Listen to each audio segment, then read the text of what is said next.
Good morning, Lucas. You're the only one on all of my platforms right now.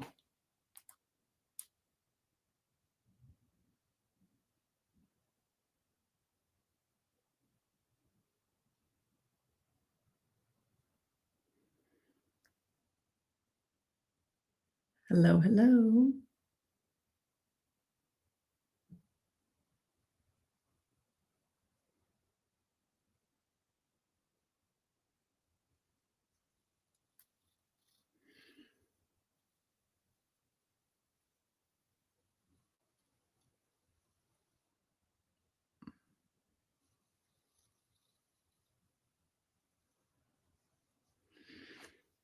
It's weird. Like literally you're the only person, Lucas, in all the platforms.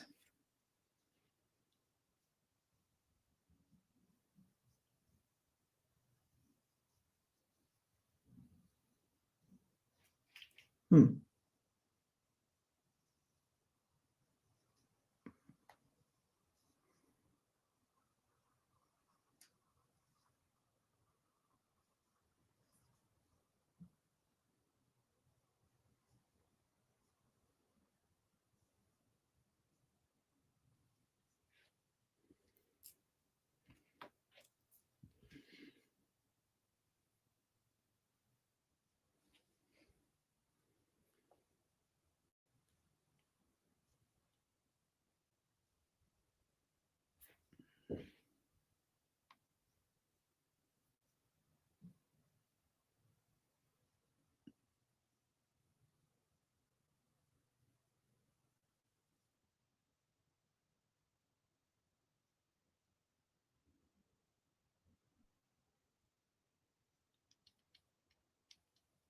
Hey, Molly.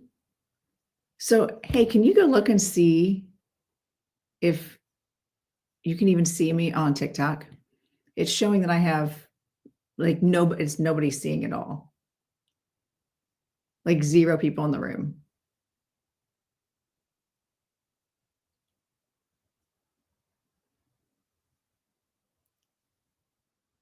So weird.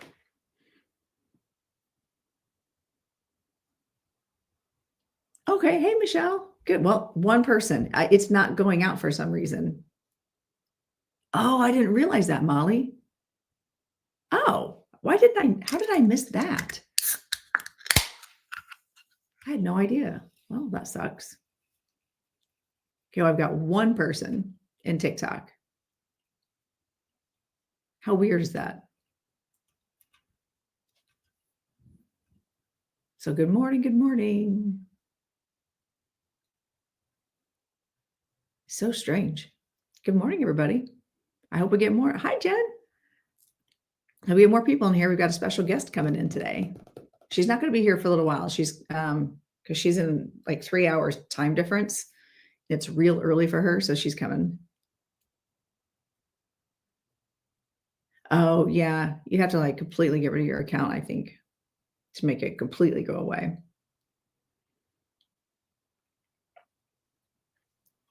Good morning. Good morning.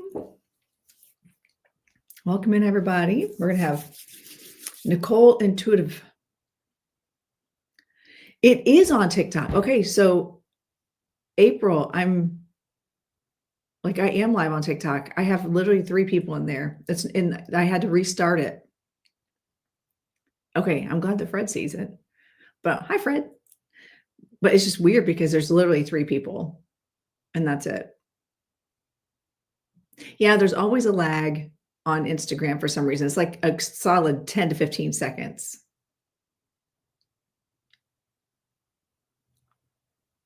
So what are you guys up to today? Okay, thanks, April. Yeah, I'm on TikTok. Hello, Mac the Knight. Okay, well, at least there's 4 people here now.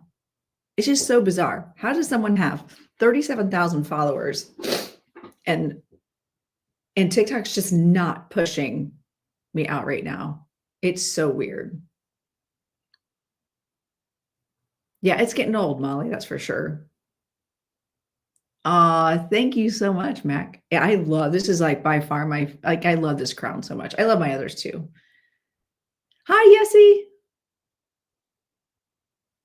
Yeah, I don't understand. I don't understand why that is, Molly. I have no idea.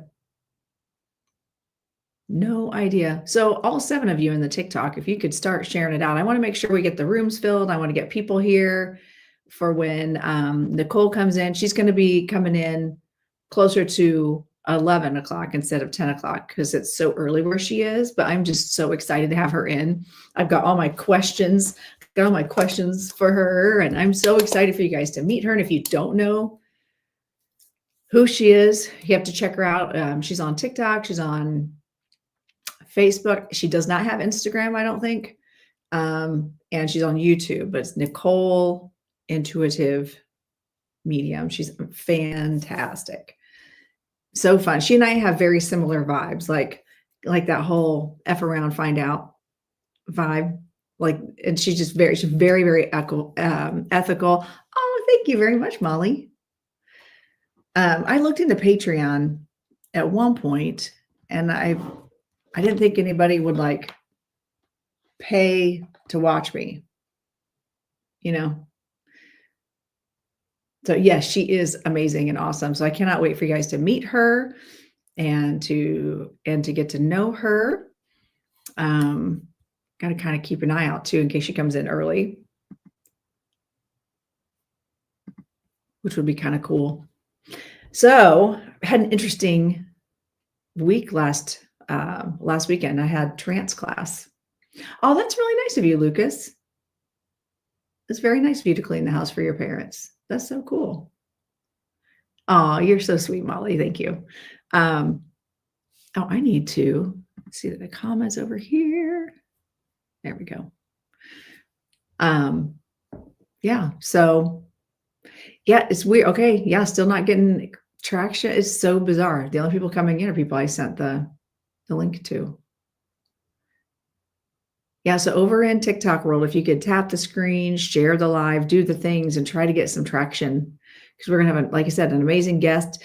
I don't know if she's gonna come in on TikTok or if she's gonna come in on the others, but no matter where she is, you'll be able to hear her if you don't see her. Oh, thank you, Molly. Love you, my friend. If you, yeah, Miss Molly was a guest on here at one point. That was so fun. Trance class, yes, it was amazing. With Reverend Glenda, so it's always amazing. But yes, and I was gonna talk to you guys about it today, a little bit about my experience with trance class. I'm going to be hosting, like actually holding a trance class. I thought I had the dates lined up, and then I ended up getting booked to go judge a dance competition. A couple other things came up, and I'm like, okay, well now I have to really look at my dates. And turns out I don't have a lot of extra time. I know that, so shocks all of you. Oh, let me see. Okay, there we go. And hold on here. There we go. So yeah, so trance class was fantastic. Again, as always, because Reverend Glenda, we had a lot of new people there. And so Camp Chesterfield does something called week long. They do a whole week of in-person classes. They do it a couple times a year, and they call it different things. But it's a great way for people that are in their program to become certified in whatever it is they're pursuing. It could be healing, it could be trance, it could be becoming a reverend, it could be just become a certified medium. They have all these different certifications, right? And so they'll do these week-long seminars where you can go in and knock out a bunch of your credits, because it's a spiritualist college. You can knock out a bunch of your credits all at once. And then at the end of the week, people who have finished their program will go through their consecrations or to their little graduations or their full certification. So it's pretty cool.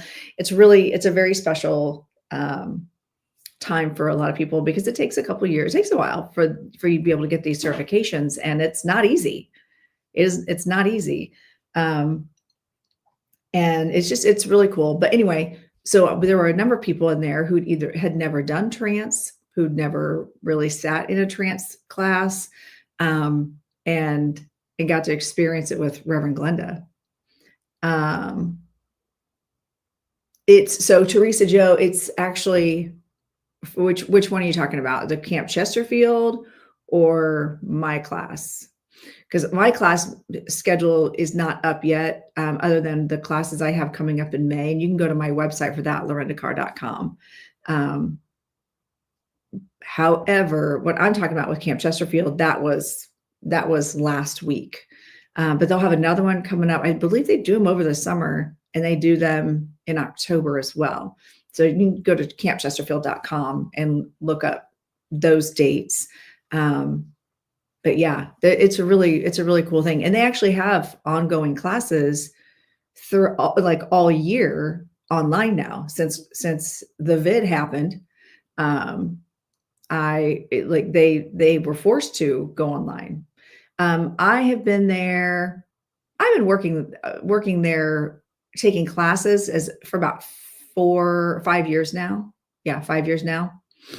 And but I'm not going through a certification program. I don't have the time to do it. You're welcome, Teresa. Yeah, we really hadn't talked much about anything yet because I was dealing with technical difficulties. So, hi, Heather. And it looks like this is crazy. I have more people watching on other platforms than I do TikTok, which is bizarre to me. Something's going on with TikTok because I have my other account, my other new account, and it's saying that some of my videos are restricted because they're either it's named all these things. They go against guidelines. It's literally a video I took in France, and there's none of the things in it that they said were in it. And it's restricted my views on that account. I'm like, well, that's silly. And I've appealed it, so we'll see. But yeah, something's going on with TikTok world. How often do you see just 8 people in a room?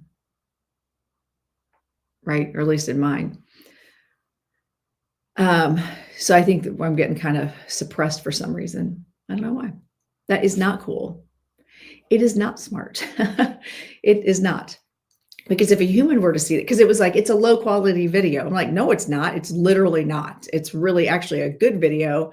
And, but I have a feeling it's because I used Mojo. It's an app that I use to create like collage type videos. It's great for marketing, but I have a feeling that for whatever reason, TikTok didn't like it. So let's go back to talking about trance class. So I want to talk about the week leading up to trance class. Actually, someone you all might even know. Her name's Alyssa, the musical medium. She's on TikTok and other platforms. She had done a video a while back saying, "Hey, are there any other like advanced mediums, any other mediums that are looking to practice?" And I'm like, I am always down to practice. If we can work out a schedule, I'm all about practicing if I can. And her schedule and our schedules worked perfectly. So for a couple of months now, we get together like once a week and just practice on each other. And we practice connecting with like deep diving, like, okay, let's not just do mediumship for like readings for each other, but let's work on specifically like names. Let's work on specific understanding of maybe what happened. Like maybe I had a reading that I had done that didn't, like there was something that wasn't clicking, or there was something weird that was going on, right? And I had to navigate, or something that was tough to navigate. And so then what Spirit does is when Alyssa and I get together to practice, that ends up being what we work on. That ends up, or like what I work on. She might be working on a Claire. I might be working on names. I might, who knows? Like depending on what's going on, that is what Spirit leads us to work on. And a lot of times we don't even know. It's crazy. Hi, Crystal Sisters. And so we've been working on stuff. Well, this past week, I had gotten, it was 2 weeks ago. So I just worked with her a couple days ago. Oh, thanks for being on my team. I had a purple highlighter. sitting out on the table when I was doing the readings with her. I'm like, oh, my attention is being drawn to the purple. And so the purple became a whole thing. It was a whole thing, right? And it had to do with her grandmother. And it's like, but also it's drawing me to the grandmother stone that's in my crown. Okay, good. The crown that I have has the grandmother stone, which is I always say it wrong. Lepidite. I forget. Anyway, it's the grandmother stone. And lepidolite, I think. Something along those lines. And so what like I was being drawn to that, but then like the rest of the week, everything purple was standing out to me. Everything. I'm a green gal. Like my favorite color is green. Like that no question. Green and then teal. Like purple is fine. It's a fine color, but every time, and it just kept jumping out. So fast forward to trance class. This was wild. Okay. So trance class. And anytime I'm in Reverend Glenda's seance room, or if I'm in a group of other students that have a good high vibration, like I could slip into trance almost instantly. Like I've been doing long enough at this point that I could feel, and I kept hearing, I'm Violet. I'm Violet. Violet. Violet. I'm like, listen, this Violet thing's getting kind of creepy and cool all at the same time. So, like I'm like, okay, all right. If you step on in, welcome in. And I could feel my guides getting excited for whoever this was coming in. And I'm like, okay, but my vibration was so high that like I could feel my eyes doing what they do when I get ready to go into trance, or when I'm at a high vibration channeling situation. My eyes do this thing where I'm not really focusing, and I could feel like something above my head, and I'm like, oh, this is going to be good. And so the first person went, fantastic connection to spirit. It was incredible. Loved watching it. But when that happens, when you have another good medium that's getting a really strong, good trance connection, it fills the room with that same energy.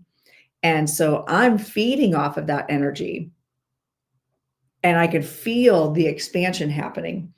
And oh, hi, Jen. Thank you. So I can feel this energy expansion happening. And Reverend Glenda had said she was going to, we're just going to go around the room.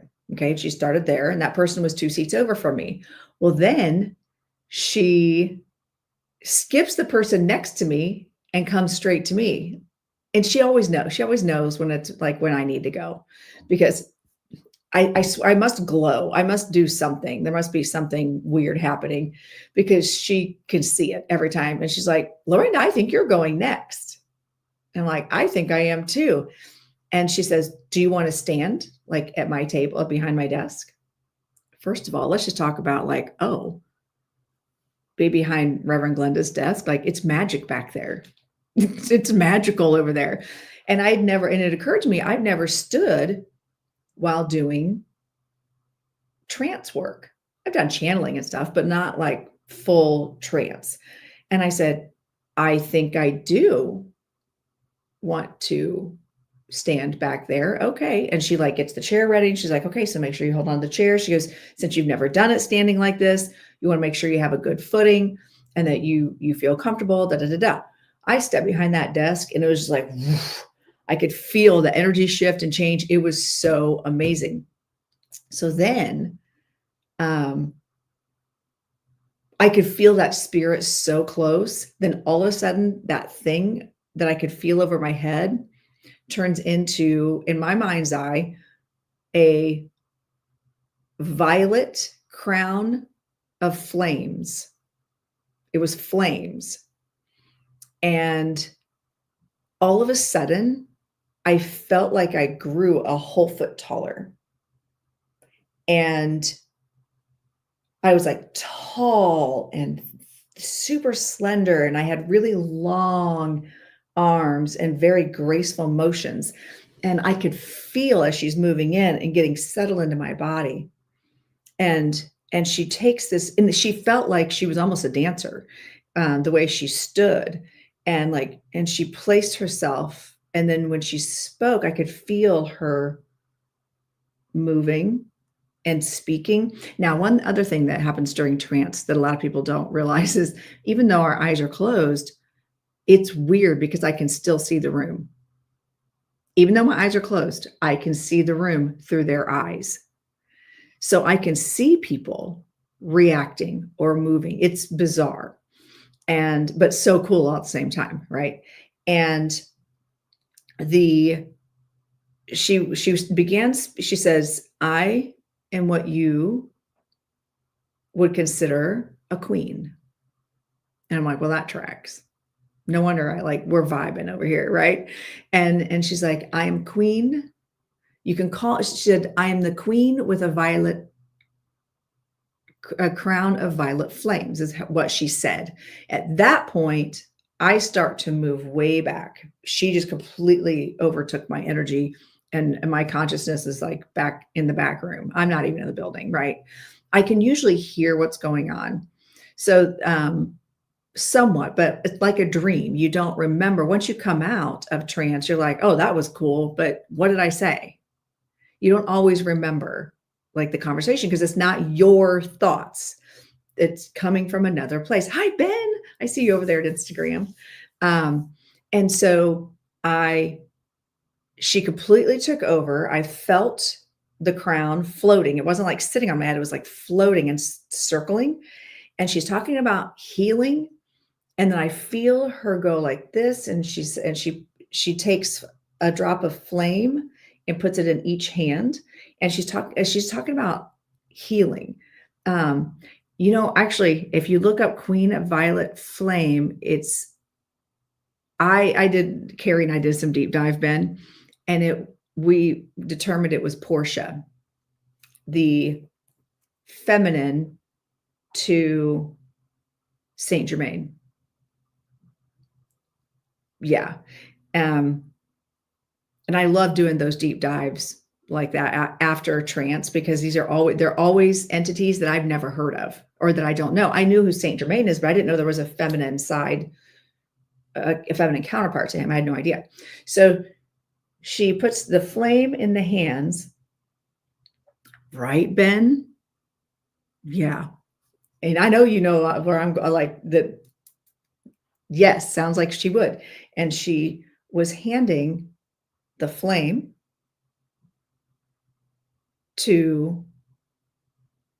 offering the flame to the people in the room, right? Saying, I offer this to you for healing or to use in your own, because you've been called here to be healers. And the funny thing is I forgot to even register for that class. It was oversold. I'm halfway to Camp Chesterfield. I live like an hour away. I'm halfway there. I'm texting.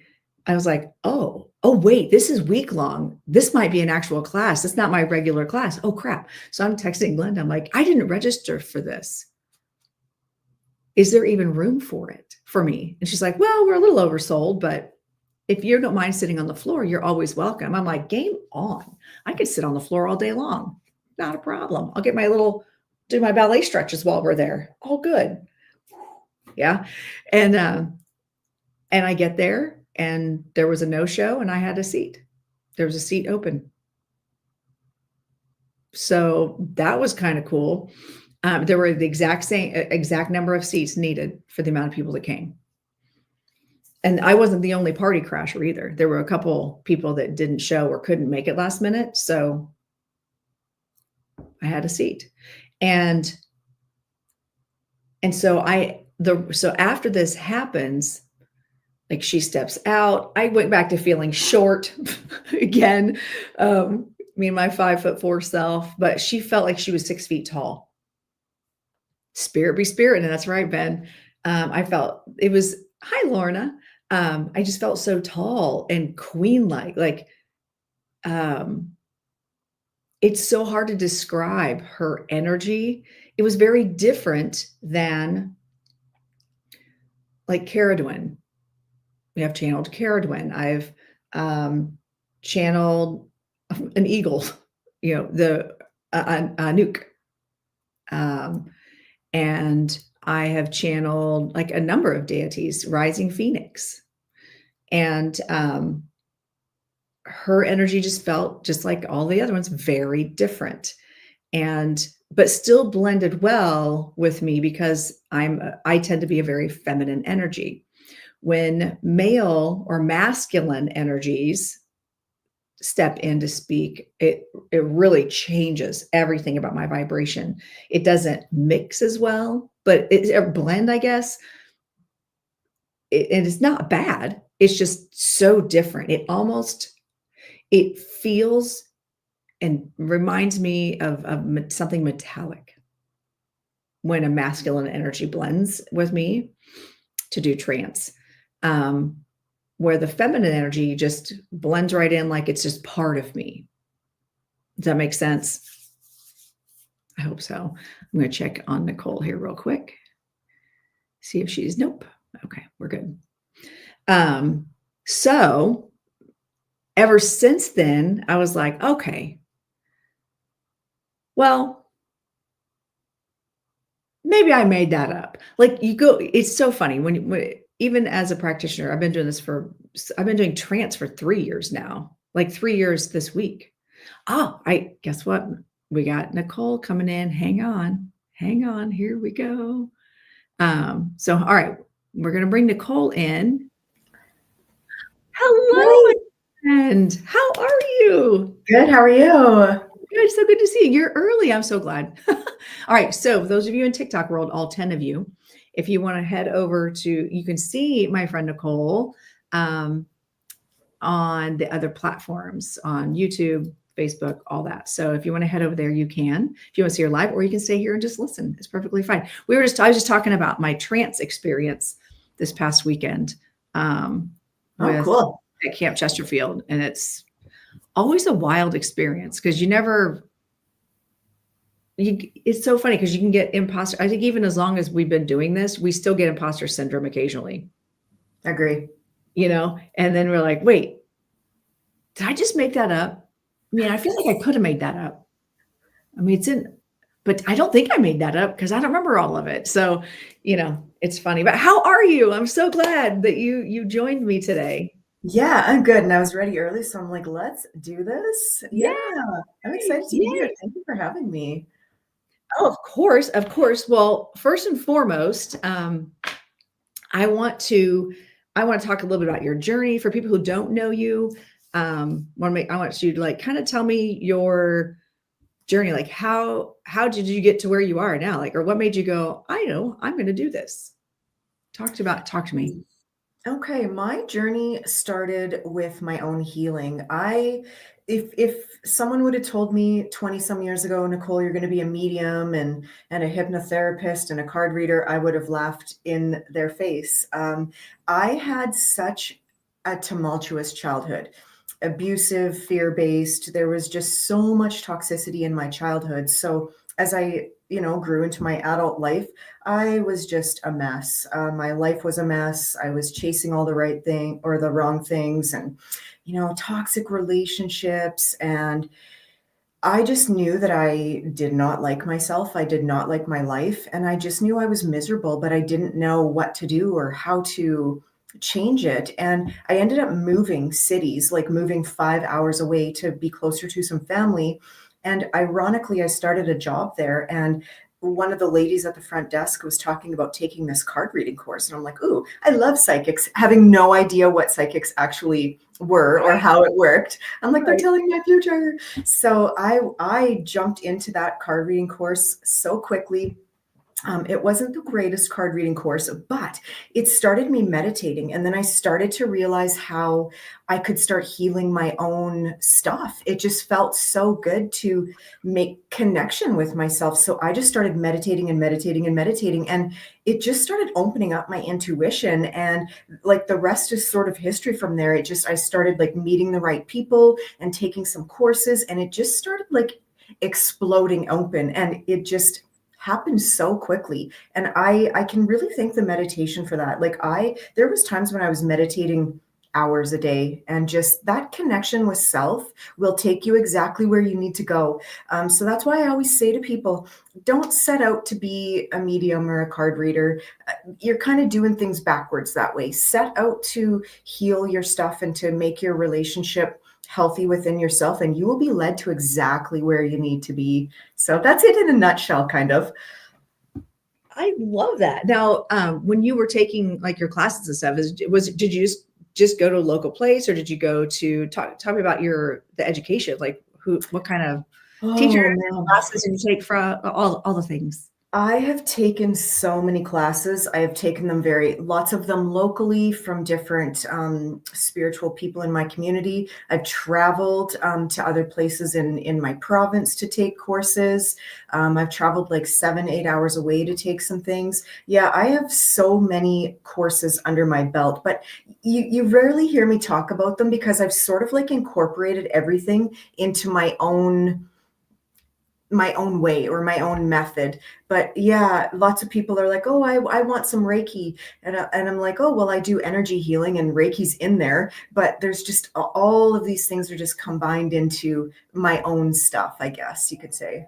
And I love that. I will say I'm the same way in mediumship as well as dance too. Like you take from all these different places, all these different people, and ultimately you want to create your own soup, your own style, because what fun is it being like everybody else? Exactly. Right. So what would you say your most favorite class was to take? Or what do you feel like you walked away going, what? Okay. Or your most favorite certification? Well, so far it's clinical hypnotherapy because I am absolutely in love with doing hypnosis and past life regressions. I absolutely love mediumship, the healing and witnessing what people receive from a mediumship message is so rewarding. But since I've started doing hypnosis, it's just blowing my mind, and I absolutely love it. So that's probably my favorite so far. That's cool. Yeah, I'm a QHHT, MBQH certified. I love doing hypnosis. I don't know the difference between a like QHHT, just whatever this name, it's a name brand of the certification. What's different for clinical hypnosis? What kind of background do you have to call it clinical, or is that just like the name brand? That's just the name brand. Yeah. I saw all your numbers and letters behind your name too, but I don't know. I don't know the difference, and I don't even know what that brand is. So I can't speak towards that.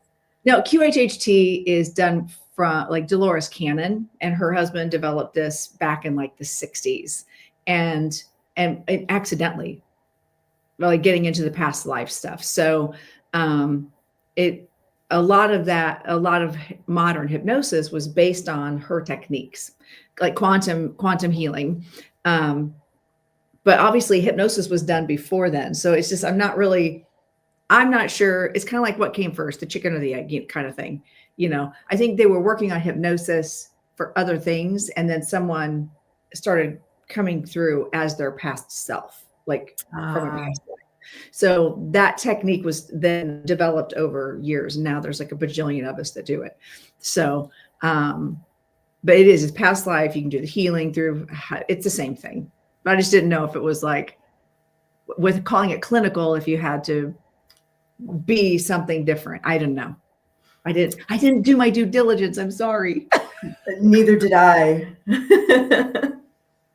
It's just amazing. That's what I know.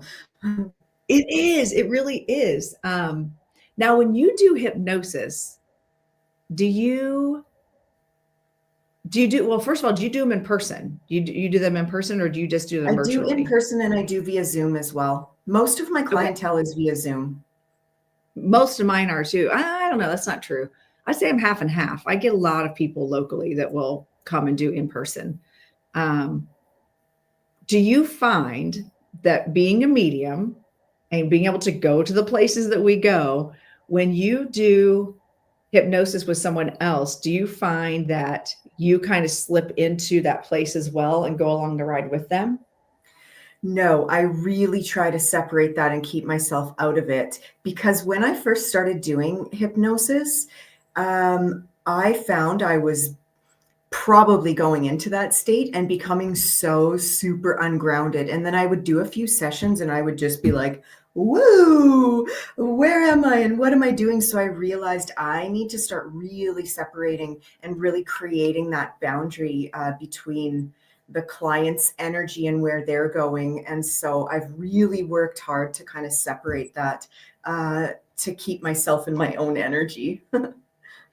Yeah, that is it is tough because I'll get, especially when I'm doing like BQH, which is similar, it's beyond quantum healing. So I can incorporate other modalities where QHHT is very structured, very, if someone comes to me for that, I have to follow the script. I got to do the things step by step by step. Otherwise, somebody will tell on me and I'll lose my certification, whatever, which is fine because the technique really works. But when I go into beyond quantum healing, I'm able to do, I'll call in the spirit guides. I'll I'll be able to remote view where they're going. Um, because sometimes and I don't suggest to them what they're seeing, but what I can do is be in there with them and go, hey, look to the right. What do you see? Or let's go find a mirror. What do you see in the mirror? Like I can get them, I can direct them without telling them what they see or what they're experiencing. And it's been kind of fun. And I don't know that too many people do that. And I don't know, I'm probably crossing some ethical boundary. Who knows? But they give me permission, so it's fine. But That's what counts if you get permission. yeah, and they actually enjoy that. And they have said it made it, knowing that they had someone else there to help along, gave them the confidence to see what they were seeing. Because I'm sure you've had the same thing with people who are like, well, I don't know if am I making this up? They feel like they're making it up. They do. And you know, I often start off my past life regressions with a little analogy. And I'm not sure if you've heard this analogy. I don't know where I got it from, but the imagination is actually just the subconscious because we can't actually have an imagined thought of something that hasn't been experienced in some part or dimension within us. Because I always say to my clients, imagine biting into a lemon. And so in that moment, if you can imagine biting into a lemon, you will probably start to salivate because you've had that experience of biting into a lemon. So is it your imagination or is it actually a recollection of something that's happened on some dimension or level? If I said to you, bite into a lemon, and you have never experienced that situation, you wouldn't have the same notions of what someone who has actually experienced a lemon will have. So the imagination is some part within us that has experienced these things. So I tell people in past life regressions, when you think you are imagining this or making it up in your imagination, that's where you need to be, and please go with it. That's really good. That's a great analogy. That's a really good. I might steal that. Yeah, go for it. Okay, thanks. That is Paula in YouTube said now her mouth is watering.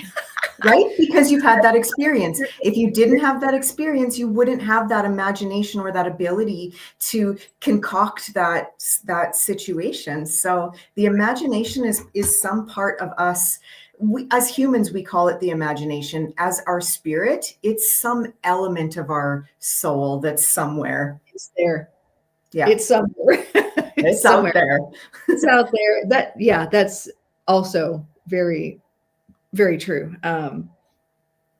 So what would you say I've done, gosh, with hypnosis, I've done so many, like people will come for so many different reasons, right?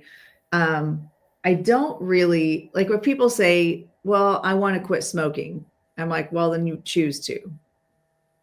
Hypnosis will only do it if you're willing to do it. Like, so I'm trying to be very honest, but I don't typically get that kind of clientele. Most of mine are past life regression, things like that. But I know you do like other versions, which to me, I think that's also what makes me go, oh, okay, clinical, that makes sense. You're helping them do other things. What would you say is the thing that you do most? Like, what's the most requests you get?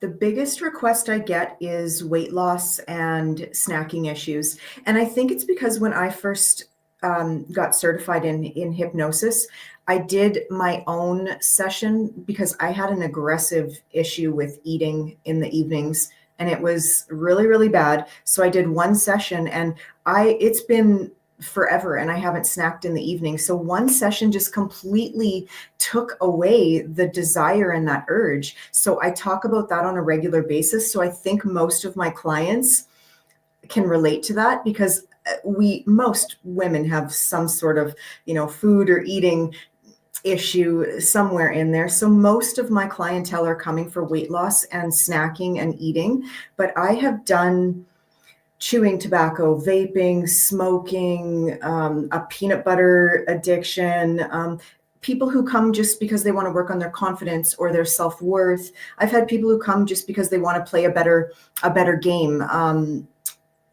Anything you can use it for anything. Yeah.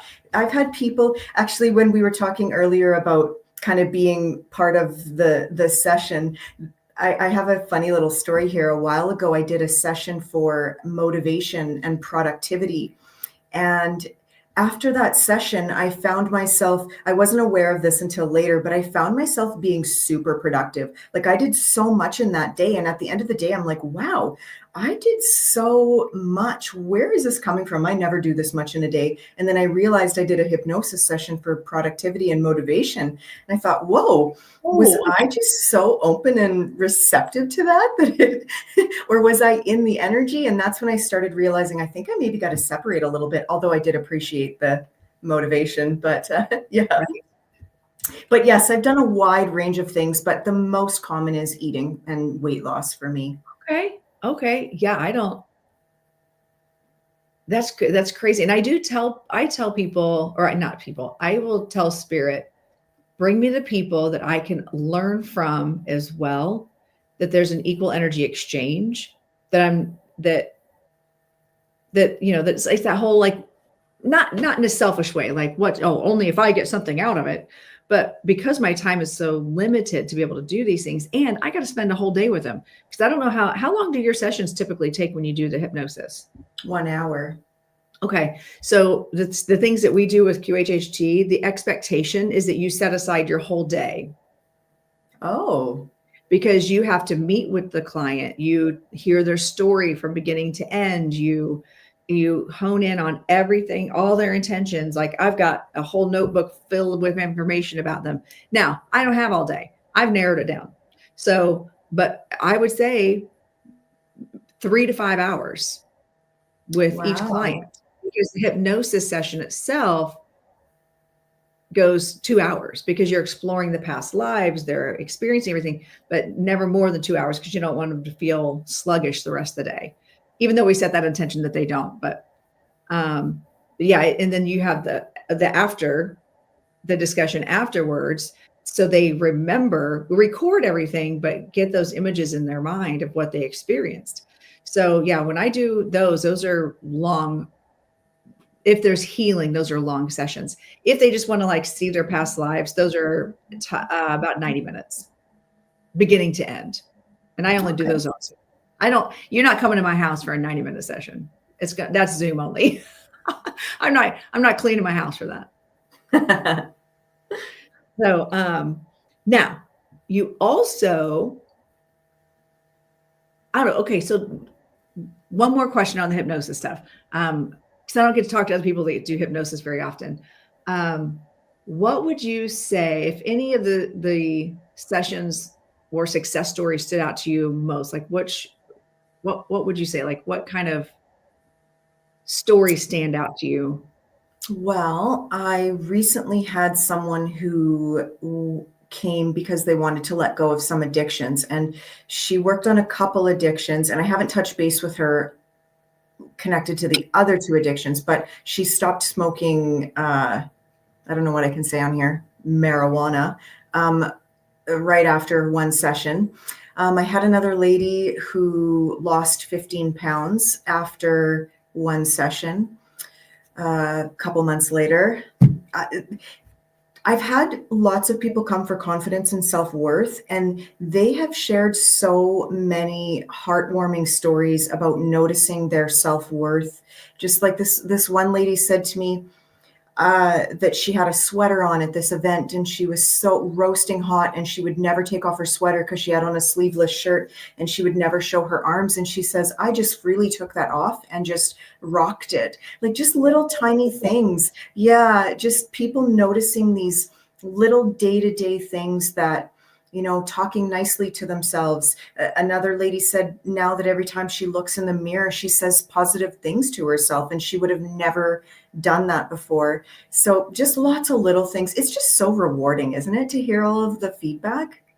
It is. It is. And you don't, and sometimes you don't know if you don't follow up, or if they don't, that they don't reach back out and go, oh my gosh, my life has changed, whatever. You don't always know.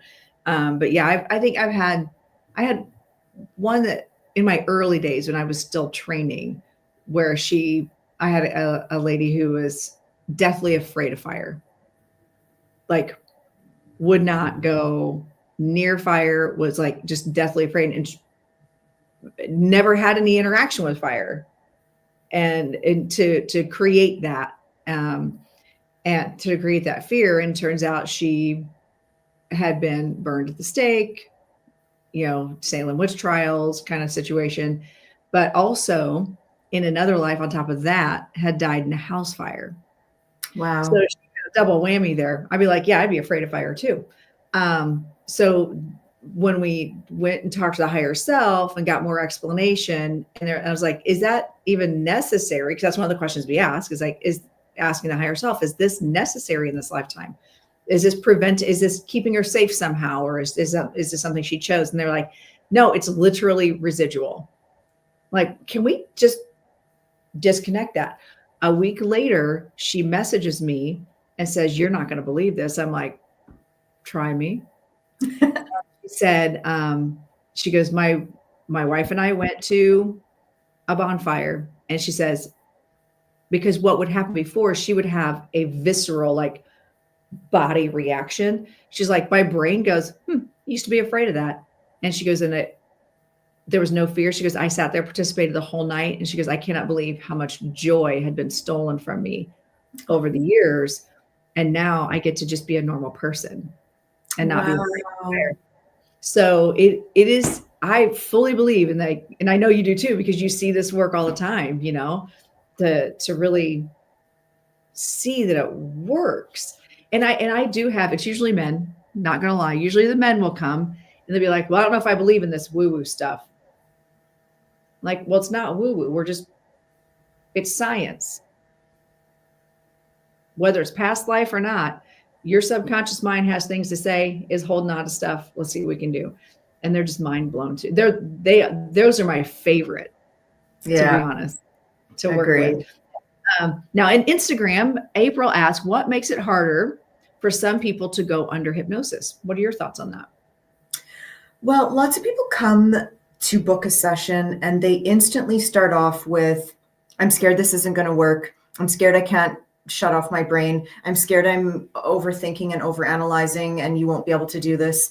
And there are times when I have turned people away and I have said, just go do a few weeks of meditation, tiny little bits of meditation each and every day, even 5 minutes, and come back when you feel like you are in a space that's going to be a little bit more open and receptive. So I have turned people away because when you come with the automatic stance of this isn't going to work, I'm scared this isn't going to work, as well as I do, hypnosis is a choice. So we can't do anything to people that they're not willing and ready for. So there have been times when I've turned people away, but also I do fully believe that when you're a good practitioner, you can get people to that state. And there are usually when people come to me for the first time, I do double the inductions and double the deepeners for people. So I spend a lot of time in the first session really taking them into that state of relaxation.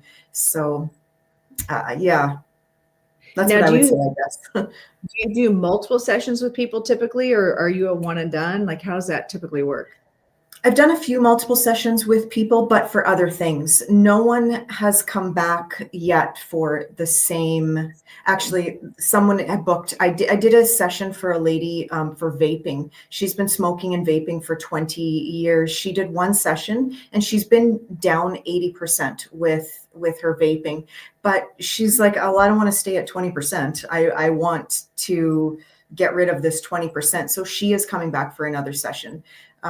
So yeah, you can use hypnosis over and over again. I do a lot of self hypnosis for many different things. I love hypnosis. And the more you get hypnotized, the easier it is, the more readily, like I'm sure you've had clients who you go through 1 2 minute induction and they're gone. I love those. I do too. Those are the best, man. Or before you're even done with the induction, they're like, I see a grass and I'm like, game on, let's do Yep. this. Okay. And then there's some that you're like, I see nothing. Well, and I'll tell now, one time that happened, and it turns out the person was actually blind in that lifetime. Wow. That was cool. That, I mean, it was cool. It was really fascinating to go on that journey with them. And then there have been times that it's been black, but they could feel like stone, and they're like, oh, wait, I think I'm just in a dark room. So, and I think giving that permission early on, like in those, that's where, for me, what makes that day long is you have to kind of talk them through and be like, okay, so if you're a person who, I will always say, when I say, imagine a pink elephant, how does that information come to you? So I figure out their main, what we would call a Claire. And if they're like, oh, I see a pink elephant in my mind, cool, you're going to go down real easy. But if they're like, well, I know what one looks like, but maybe they don't see things in their mind. I was that person. When I went down for my first hypnosis, they were like, can you see a red bird? I'm like, nope, just see the backs of my eyelids. Okay. Like, I couldn't. And then so we changed the language to imagine. I'm like, oh, I can imagine it, but no, I'm not seeing it. Like I'm a practicing medium, and that, like, even then I couldn't get to that place right away. And then once I was there, it was fine. But there are people that, as long as you kind of ask those questions ahead of time, like, how do you see things? How do you visualize? Or how do you know things? Then they tend to, and you give them that permission to be like, no, you don't have to see it. But if you just know something, just say what you know. Yeah, exactly.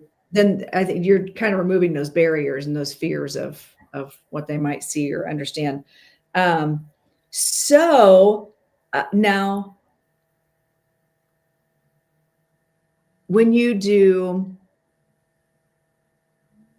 I totally forgot the question I was going to ask. I had it like, did you see that ADD moment just then? I was like, yeah, like it went to the pet communication, but I was going to ask another question about hypnosis. But I think anything else you want to add before we move on to about hypnosis, or like that, anything that you think are all the viewers would benefit from? Well, what I do often tell my clients, we overcomplicate things because we've seen that stage hypnosis. Everyone's seen stage comedy hypnosis and has a lot of misconceptions that everyone is completely unaware and they have no idea what they're doing or saying. And it's just so not true. Most people recall and are aware. And it's sometimes it's just this subtle state of relaxation. And it's actually very simply just a state of relaxation, and people tend to overcomplicate it and get scared about it, and there's all these fears around it and misconceptions around it. So I always say just ask lots of questions, because it really is just a state of relaxation. It really is. It's that I always tell people, it's not some magic place. It's like literally when you're almost asleep but not quite asleep, And for mediums, or for really anybody, that's when spirit can come to us too, because we're not consciously thinking about things, but we might almost start dreaming. I always tell people it's that place you are when you imagine that you stepped off a curb and your whole body jolts. That's theta. Yeah. That's where we are. You're in that relaxed, not quite sure if you're here or there. You still kind of have things going on, but you're not really sure. That's where we go. And that's where Yeah. we stay for that time. And it's such a happy, and you're right. I love being in there. And actually, when I do multidimensional healing, like if I do it for other people, like, so I don't do Reiki, but I'll do like higher self to higher self healing. That's where I go, is I put myself into that theta state. Yeah. So, very cool. Well, I'm glad we got to talk about that, because I was really curious. I've heard you talk about it on your lives quite a few times.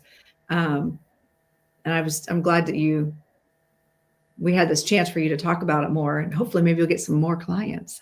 Yeah. I love it. I would welcome and welcome. Yeah. So now let's talk about pets. You do pet communication, which I think a lot of mediums will connect to pets on the other side, but I feel like what you do is a little bit different. Yeah, I feel like a lot of mediums don't do pet readings, which I guess to each their own. But yeah, we all can. Everybody can have the ability to connect to their pets living and crossed over, just as we connect to people living and crossed over as well. But yes, I will actually just hone into your living pets or your crossed over pets and do a reading just for that. Now, keep in mind that other pets can come through and other people can often come through too. So it can get interesting, because we are not really in charge of who comes through or what comes through. I can usually directly link into people and animals, but there are times when it doesn't happen for whatever reason. Right. Sometimes I feel like it's that if I don't get a connection, like if somebody says, I want to connect to my dog, okay, and I'm like, well, I'm not a pet psychic, but okay, we'll see what spirits come in, or if they say, I want to connect to my grandmother or whoever. It's still my job to produce the evidence, but sometimes they don't come in. But I feel like that's because the sitter's not actually ready for it. Oh, agree, 100%. Yeah, I actually did Go ahead. I did a pet reading for a gentleman a while ago. He wanted to connect with his dog. So this was an email reading that he chose. I do them via Zoom or via email. And so I emailed him the reading, and he comes back to me and he says, this is not my dog, but he said, I'm pretty sure this is my brother's dog.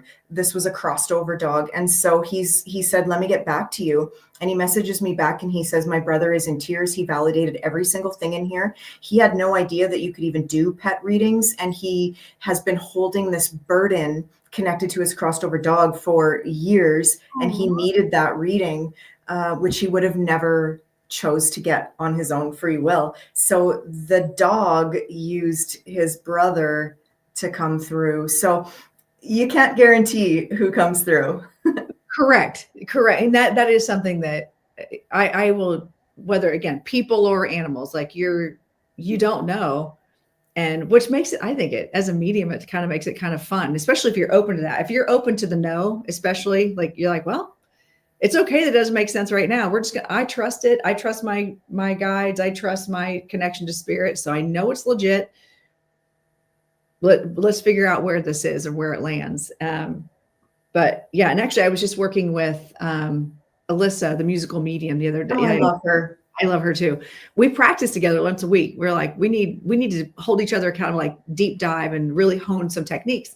And so she actually just yesterday connected to my pets, because she does pet communication as well. So yeah, I think a lot of mediums do pet communication. They just don't necessarily sell it as that. But because like really our pets are not in some other weird dimension from humans, from the humans. Our souls. And we're all connected, right? And so, yeah. And I've had birds, I've had snakes come in. like, whoa, ooh, did you have a snake? Like, you know, and not understanding that it was a pet necessarily. Like, why are we bringing up snakes right now? Because I got one crawling around my feet. I'd rather not, thanks. Yeah, that's fun. So And as I said just a second ago, a soul is a soul is a soul. I was doing a mediumship reading one time for this lady, and she wanted to connect with her husband. And so I was getting all of this evidence and personality traits and mannerisms and characteristics and hair color. And so I just gave all of this evidence to her, and I said, is this your husband? And she's like, no, that's my horse. And I had no idea that I was connecting to a horse. And lots of times I do know if it's a pet, and sometimes I don't. But yeah, she's like, no, that's my horse, and that is bang on. I'm like, oh, okay. wow. Well, that's also a good testament to sometimes our evidence is just, it's not that like the spirit comes in and goes, hey, how's it going? This is what I look like, da, da, da, da, da, da. But we get evidence that's known to us. Like they're going to go through our Rolodex, our memories, our whatever it is to get us to say certain words, or to connect somehow, or bring certain feelings, or hear certain things, you know what I mean? And that just to get us to say the things. So then the person goes, oh, I know exactly what you're talking about. And then when they describe it, you're like, that is not what I thought. That's not where I thought this was going. And you're just Yeah. like, oh, okay, spirit, here we go. And that I will call that spirit HIPAA laws. That it's none of our business. I'm not going to see your business. I'm just being told to say certain things, to have conversations with you that make sense to you. And as long as it makes sense to you, we're good. That's Yeah. all that matters. That's as long as you're walking away feeling healed, feeling understood, feeling heard, feeling seen. That's all that matters. But I also love it when like that random neighbor that may, like childhood neighbor that comes in. Right. You're right. Cause like, and they're like, why would they come in? Yeah. And you're like, I don't know, but they're here. So Yeah. let's talk about that. And if we get a bunch of random ones, they'll be like, well, who were you hoping to connect to? And we'll see. We'll pull them in and let them be on the stage if they're wanting to come through for whatever reason. That is funny, the random neighbor thing, and how often that actually does happen. And it's like, why is this happening? And sometimes I know why certain souls are coming through, and sometimes I'm like, I don't know, and they don't really have anything to say, but they're just showing that they're here. Who knows? I trust that spirit knows why they're popping through for whatever reason or healing. But yeah, sometimes we don't know, and it seems odd. It's like, well, here's Scotty, your neighbor from 1955. And he really liked his car. And yeah, like, and when those things happen, I feel like the evidence is so specific and undeniable too. And everybody in the room is like, wait, wow, okay, not sure why he'd come through. And in that case, I'm sure you do the same thing. You just have to be like, so why are you here? Like we ask him for the message. Why are you showing up? You know, and sometimes, not sometimes, every time there's usually a pretty good message from that particular soul that actually ends up meaning a lot more to the person than they ever could have imagined could happen. Yeah. So, and that's been part of my honing in and deep diving my mediumship. I know is like not just the evidence part, but like, okay, so why are you here?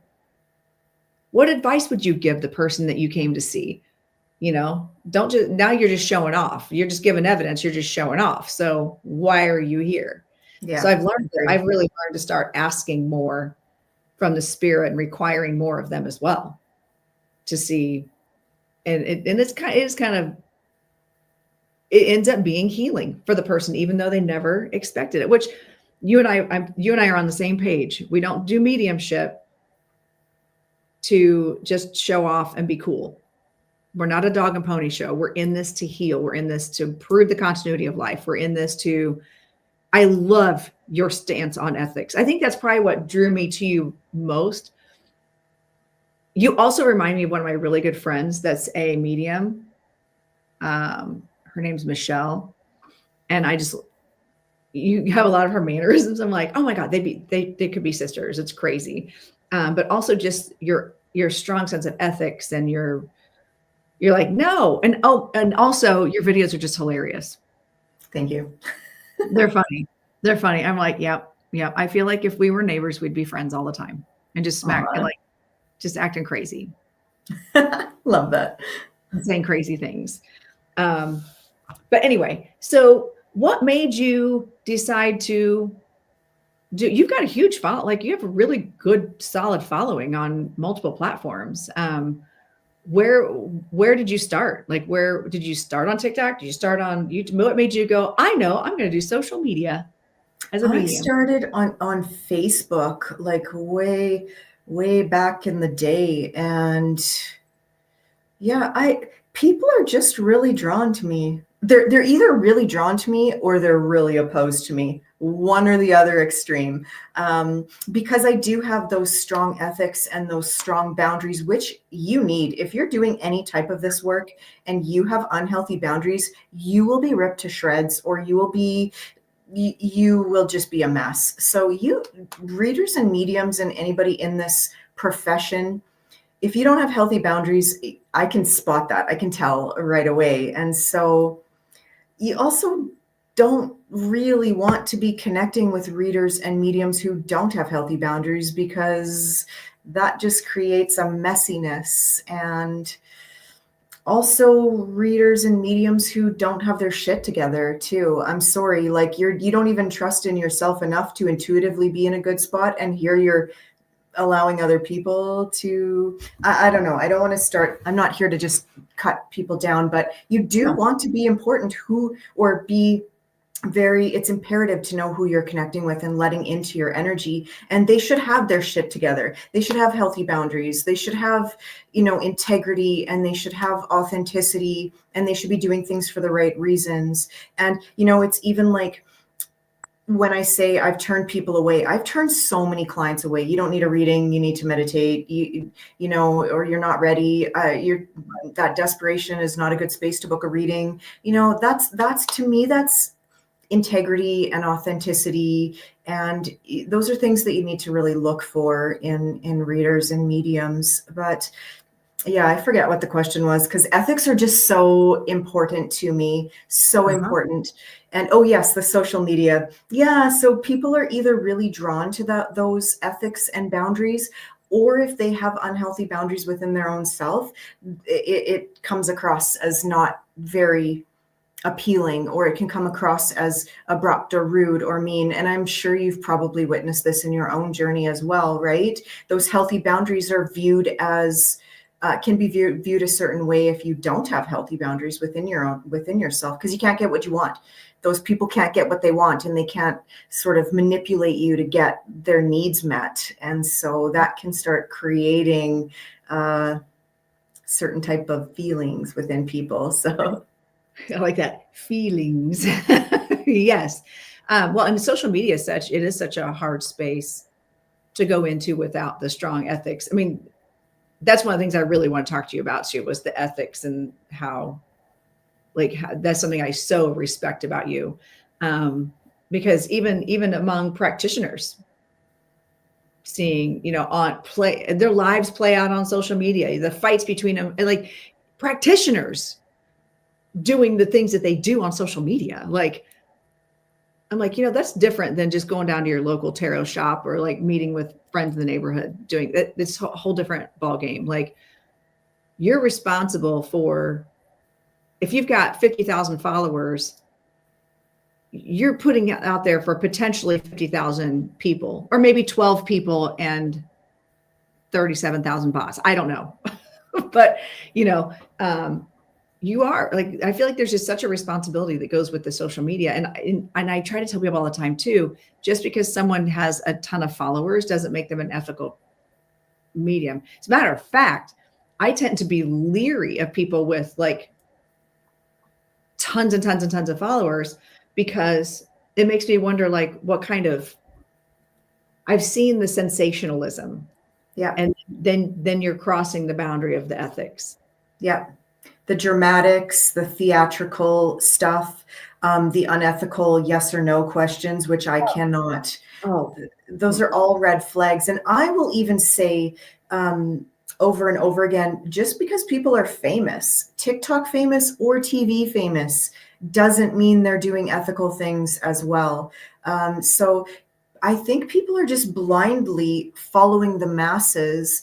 And also, people in their state of grieving are so desperate to hear any message, whether it's positive or negative, and not having that awareness that there are a lot of underdeveloped mediums out there and a lot of unethical things that are happening, and people in their state of grieving and their own inner chaos are taking these things as truth.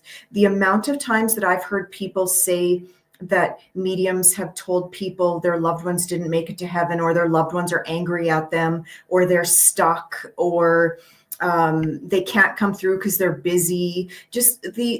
It's mind-blowing to me, the amount of underdeveloped, unethical things that are being poured out into the social media world.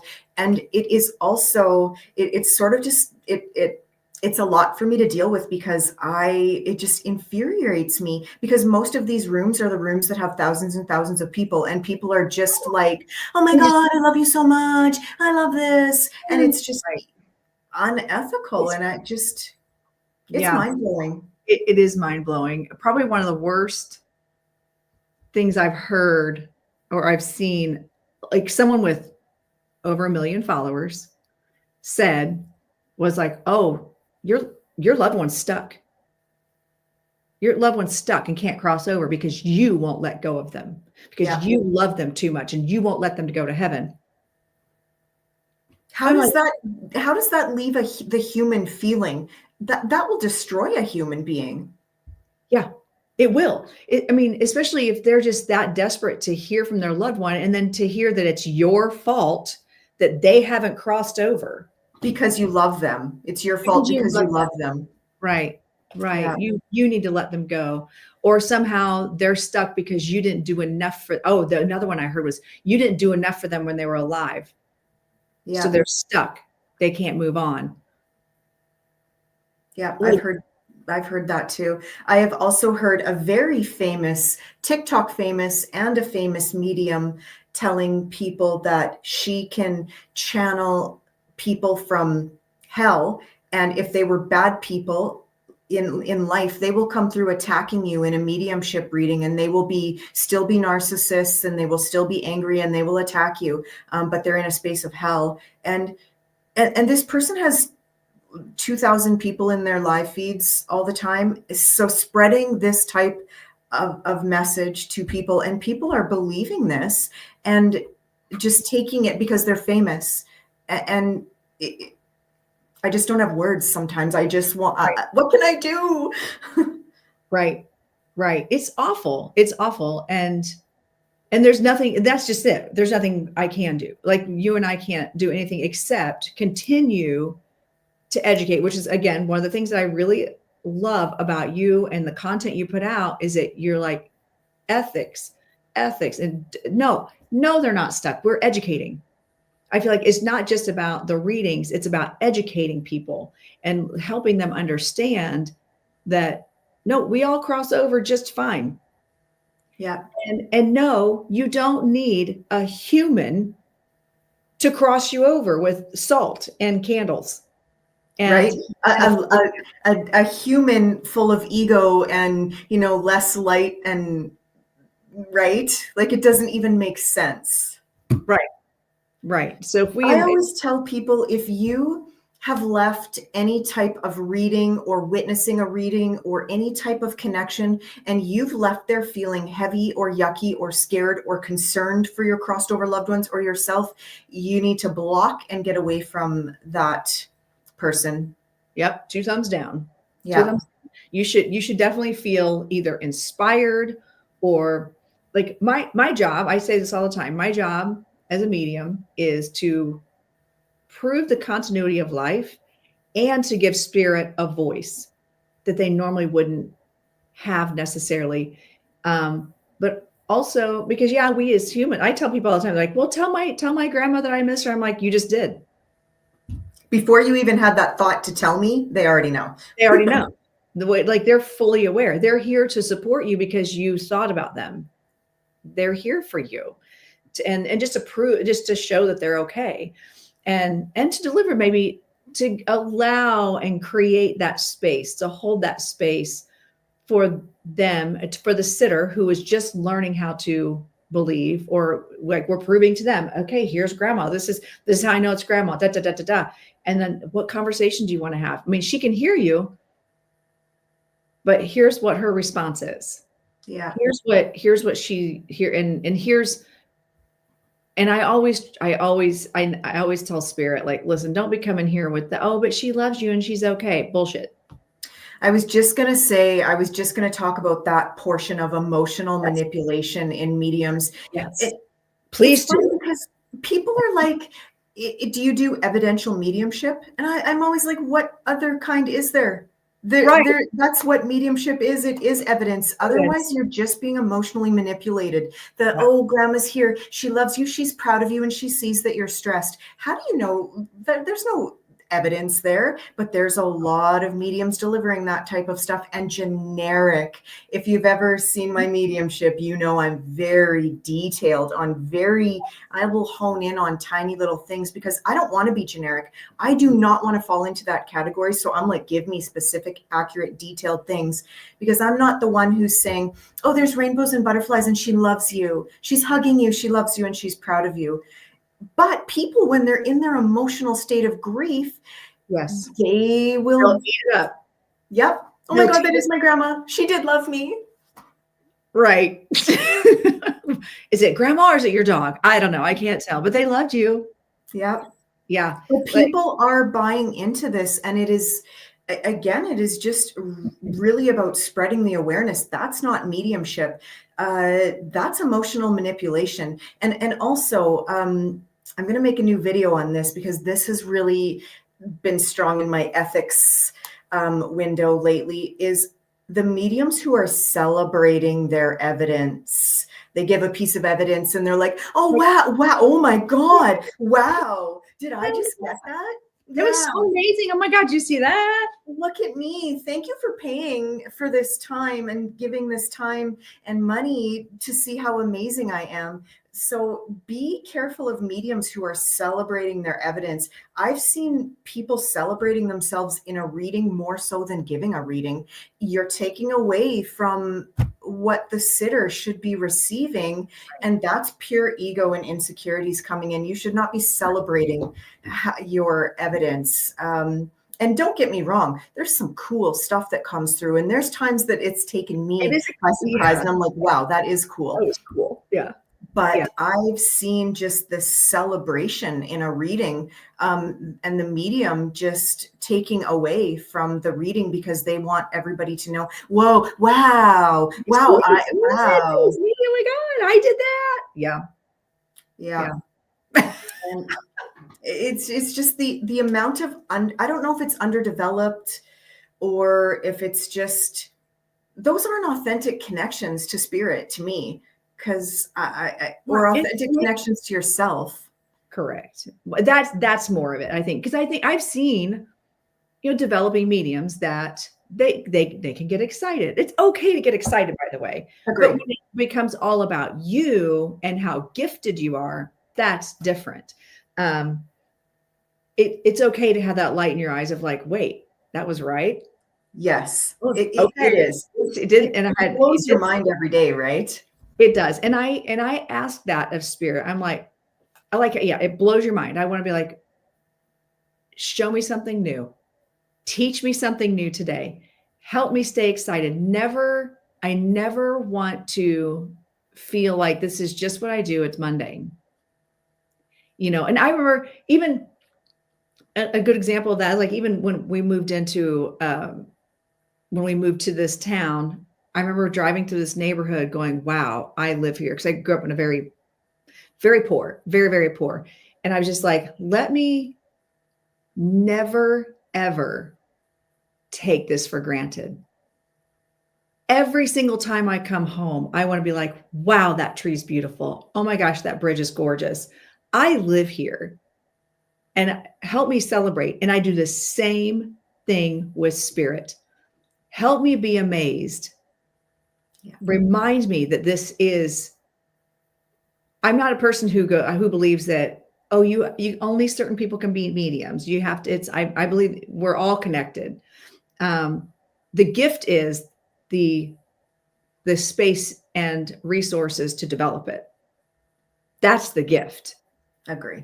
We all have. But how do I make sure that I always celebrate this and feel good and keep learning? And that can be done from a place of humility without celebrating myself for being so great. Yeah. And I will say too, I love to celebrate myself. I like to toot my own horn. I am a good medium. I'm a great hypnotherapist. It's okay to celebrate and toot your own horn, but in the safe parameters or the trusting parameters of especially a paid reading with a client, your medium should not be spending half of that time talking about how great they are and being so amazed by everything they're bringing through and the theatrics of, wow, that's so amazing. Look at me. And you're getting a little bit from your session too, but look at how amazing I am. It Right. is. Yeah. It is. It kind of like, I don't know, makes me want to go. Well, yeah. No thanks. And I do like what you said earlier. Everybody can do this. We are all born intuitive. We're all born energetic. We're able to make connections and we're able to feel and sense energy. The basic way I like to put it is, think about if you have a loved one who lives in another city or another country or another town, you can sense and feel that love without having to be in front of them. That's you tuning into the energy and the frequency. We all have the ability. However, should everybody be doing this professionally? No, they should not. We can all be surgeons, but should we all be doing it professionally? No. Me passing out like the first time I see something gross trying to be a surgeon. No thanks. Yeah. You could be. And honestly, like mediumship requires, when you're a developing medium, it requires work. Do you know how many times I've seen a developing medium just disappear off of social media for like 3 months and come back and be like, well, I had a life meltdown, life crisis. And it was a lot of times triggered by something that happened to mediumship. And I'm telling you right now, I could not, just because I heard from age 21 on, like, you're going to do this work. You're going to do this work. You can do this. You can do this. I'm like, no, I can't. I don't see dead people. I never thought of it. It wasn't until I had done the healing, I'd done therapy, because of the tumultuous growing up. Like there was a lot of, if I were to sit down with a client at age 25 and tune in mediumistically, and they had issues that were similar to mine, that would have sent me off the rails, you know? And I don't think people understand that. This is where having a mentor, having really good ethical people that know their stuff, that have the chops, that can help guide you through that. And ultimately also be like, yeah, no, you don't need mediumship, you need therapy. Yeah. There are far too many people who are watching live feeds or getting a reading or two, and then all of a sudden are poof, they're mediums now and they're charging and they're not doing the work, and they're not doing the inner work, and they're not doing the developing. And it's everywhere. It's become a pandemic, unfortunately, on social media. There are a lot of great mediums and readers, but by far there's a lot more that are just instantly jumping into it. They're just winging it. They're not allowing the growth or the development, and it's scary.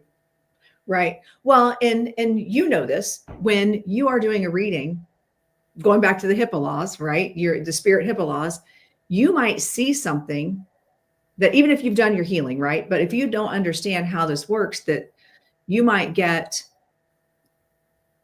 an image of something that happened to you, but then you take it as a prediction and you sell it to them as something terrible that's going to happen to them as a prediction, when really it wasn't. It was just a point of reference, and you're supposed to say certain words, right? Exactly. So understanding discern. I was like, what's the word? Discernment. It's the big one. It's the big D, right? That's the big D word, discernment. understanding how you're getting the messages, why you're getting the messages, what do they mean, and how do you ethically say and deliver the message. An undeveloped medium, there was this one, she was like one of my best friends growing up. And I no longer am in her world because everyone was going to have cancer. Everyone was getting a divorce. Everyone's husband was cheating because she was taking her own life experience, twisting it and adding that sensationalism. And then people were like becoming dependent upon her to do readings regularly so that she could spy on their husband because he was probably cheating. Fast forward to husband was never cheating. They were just insecure. Yeah. She never took classes. And I see her now. She's still on social media. She still does all the things and she's still selling herself in that way. And she's never taken classes. She's never had.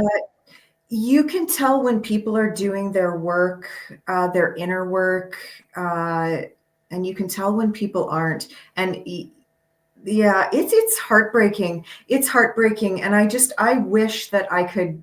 This is why I speak on ethics all the time and the red flags of mediums and readers. And I'm sure sometimes it probably seems like I'm just poo-pooing on everybody. But again, it's become a pandemic and there is so much of it and people are so unaware and people are being destroyed over things like this. I've heard people tell me that they had a mediumship reading by someone and that medium has told them that their brother's going to die or they're going to die very soon. What medium is telling people stuff like that? Right. Yeah, not okay. And that's the kind of stuff that this friend, and actually somebody on TikTok says made a point, but not everyone can afford the unrealistic prices people charge. Now I can tell you right now, like I'm not cheap, but I also have spent thousands of hours, dollars, all the things for years. So for me to be like, okay, for $20, I'll tell you how to fix your life. Yeah. Mm-mm. Agreed. And also when people say things like that, I can't afford your unrealistic prices or you're so expensive. Come to my live feeds. It's all free. Yes. It's and that's all what free. Just have some sort of energy exchange and balance. Start appreciating the readers and the mediums on this platform. Yes. But it starts to turn into going around to every feed and I need something free. I need something free. But if you sit in a live, getting a reading will be the icing on the cake. What you can learn and develop within your own self, your own boundaries, your own relationship with self, that's all free. And that to me is far more important sometimes for some people than getting a free reading or having to purchase a reading. And let's put it this way, not everyone needs a reading. A reading is a luxury. It's a luxury to get a reading. So you don't need a reading. You can do a lot and get a lot from just being present with people and just being open and being receptive. Right. Right. And there are really good mediums who teach class. Like if this person was in, we're not poo-pooing on you by any means, Starseed. Classes can be very expensive, but there are people that have development circles that are free or like really inexpensive. Like my classes are only $20. That's cheap. There's a ton of them. Yeah, there's a ton of them. And start meditating. How about start meditating? Meditation. If you're not meditating or beginning a journey of meditation, start one. Start small, start simple, start easy.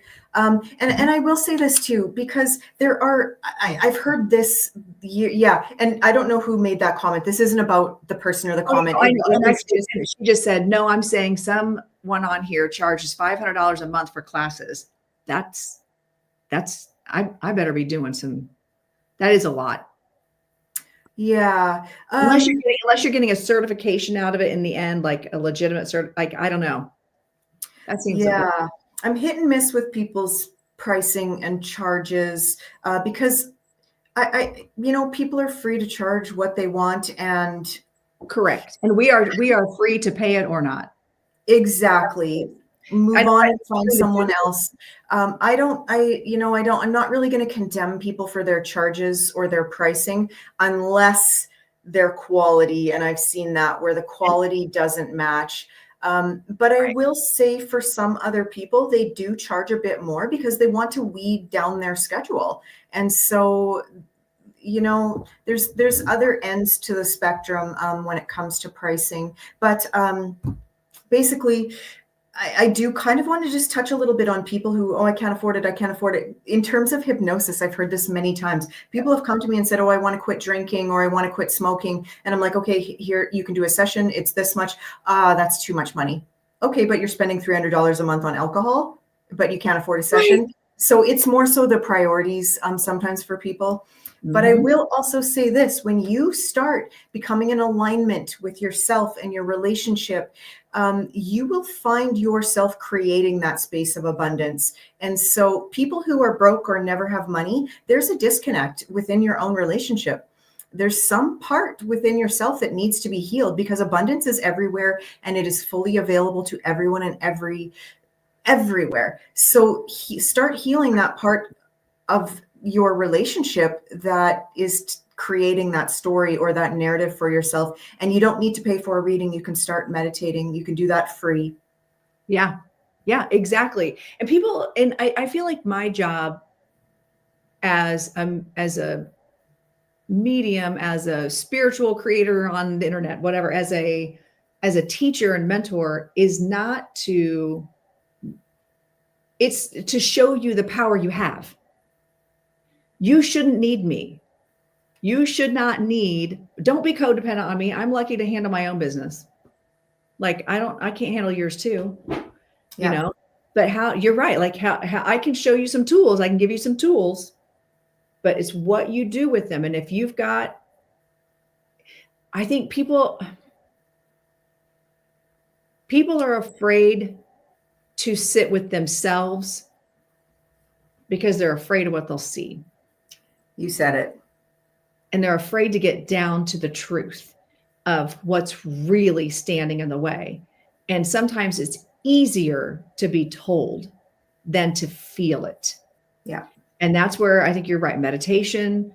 I've never been a great meditator, but I can do right. I can write things down. I can think deeply about them in the bathtub without like going into full meditation. And I do try to tell people, like, they're like, well, I can't meditate. Okay, well, what else do you do? How do you get in your feels? How do you get into your deep thoughts? Those obsessive ones they're really unhealthy about other people and other situations. Go there, go to that place, but make it about you and get to know yourself and understand what you bring to the table. And even if it means starting with the good things that you do well, not the things you need to change necessarily, but what do you do well? Start there. Yeah. Invite spirit to come in and cover you in their energy so you know how to feel them. But I think a lot of people just want the answers externally. They want it this. And that's when you get into medium hopping or psychic hopping, because they're like, nope, they didn't tell me what I wanted to hear. Nope, they didn't tell me what I wanted to hear. Nope, they didn't tell me they're so great because they told me what I believe and what I want to hear. Yep. Oh, I'm not successful because I have a curse. That tracks. It makes sense because I've worked my whole life. I've worked so hard and I'm so good where, and I've gone through that journey myself where I'm like, I'm going from person to person, like trying to get answers. And really what it took was me going, oh, wait, no, yeah, that's on me. I do need to own this and forgive myself for things before I can move on. Or I need to realize that I do deserve abundance. A lot of times we don't feel like we deserve abundance. Or if we are, especially as a Gen X woman, growing up, we heard, okay, if you're confident, you're arrogant. If you're rich, you're somehow bad. You should want money, but don't forget where you came from. And if you do evolve, then you just don't like us anymore. Like there's just, it's just this conundrum, like this weird double standard. So once you get past that, then you can step into that. I deserve abundance. I deserve to be able to connect to spirit. But I think also there's too many other mediums out there that are of the belief that you have to be gifted with mediumship. Yeah, any medium who's making it out to be like they're special and you need me and you need to come to me.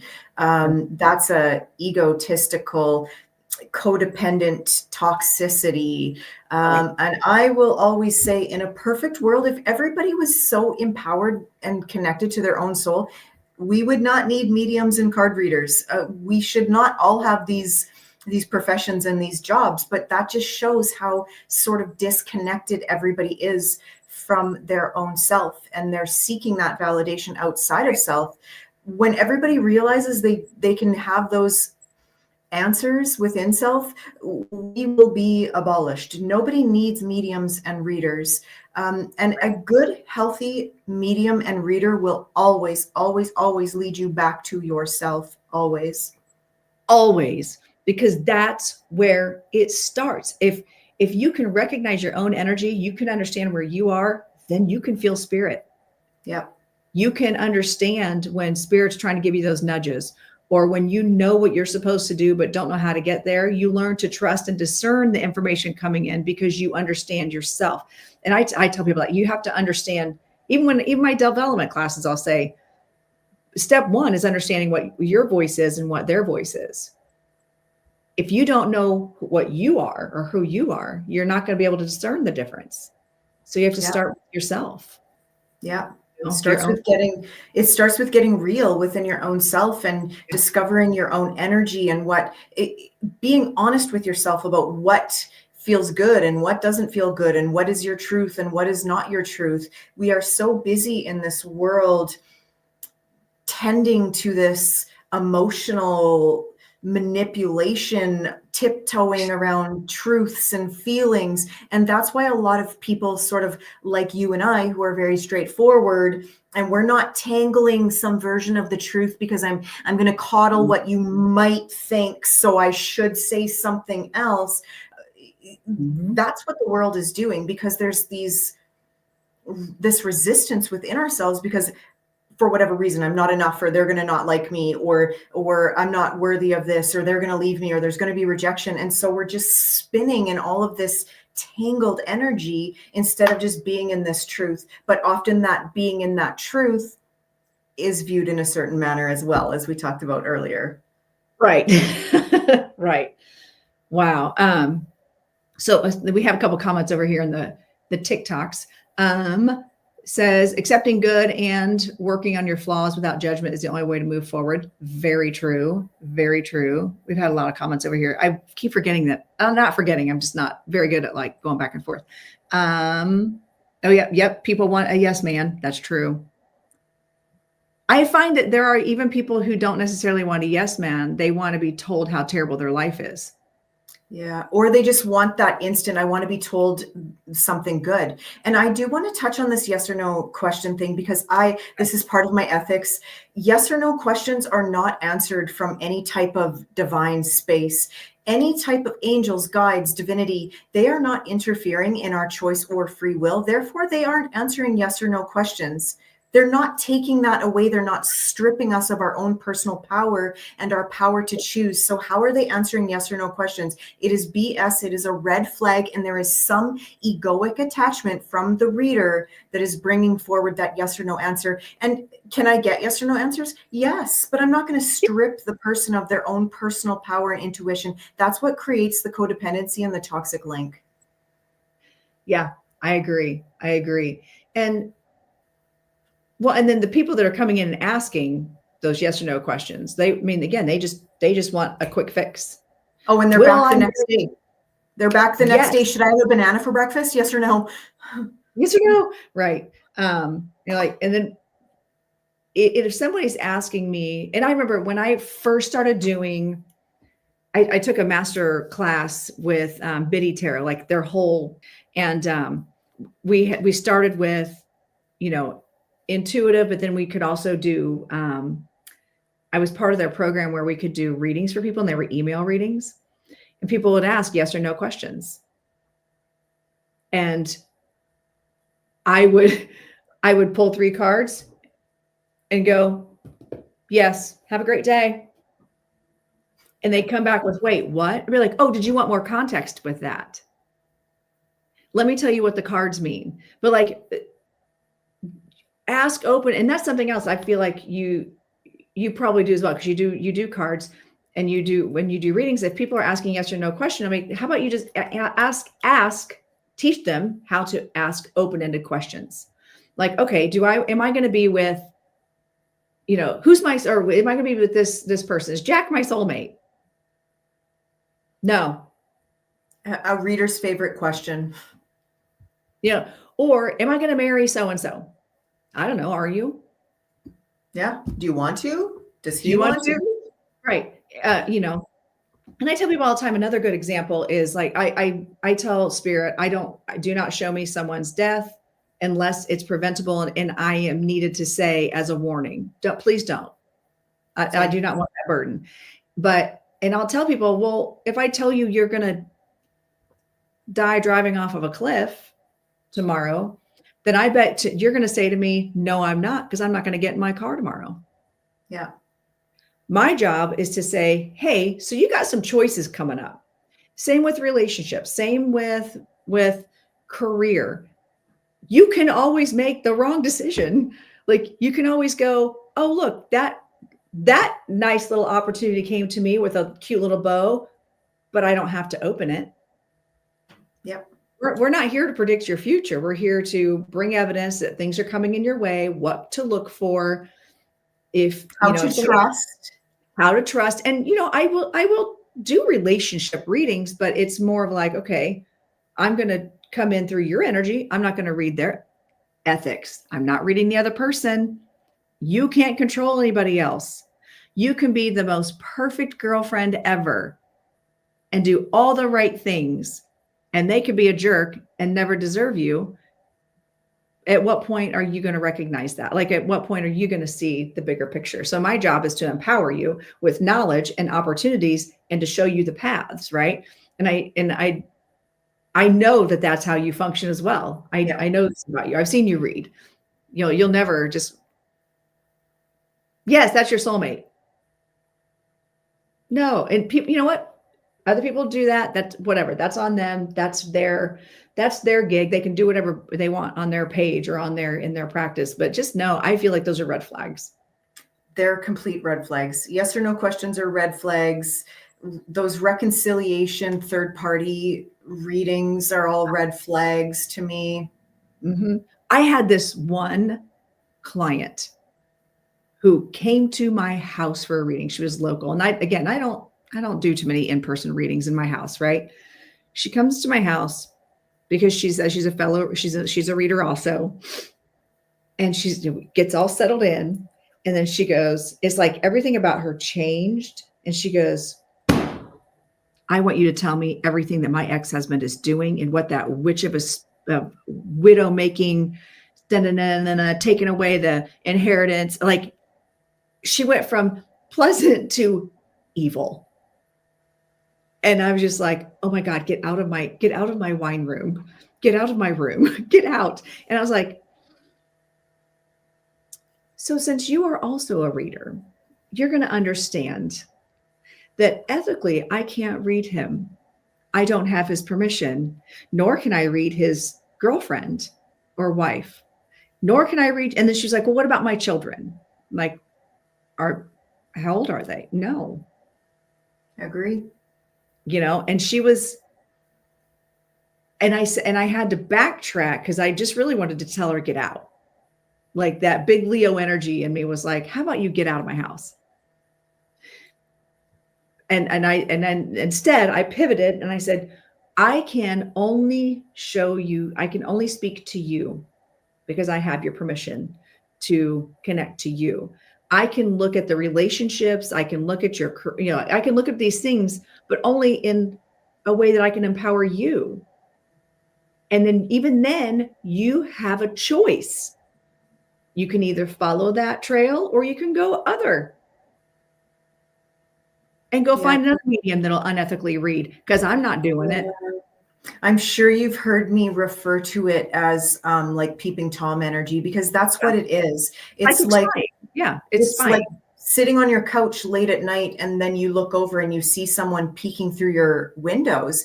That's the equivalent of it. And we should not be doing that. Readers should not be going into other people's energy. What is he thinking about me? Does he love me? Does he have feelings for me? Readers should not be doing that. It is so invasive and Very. unethical. It's a Yeah. huge red flag.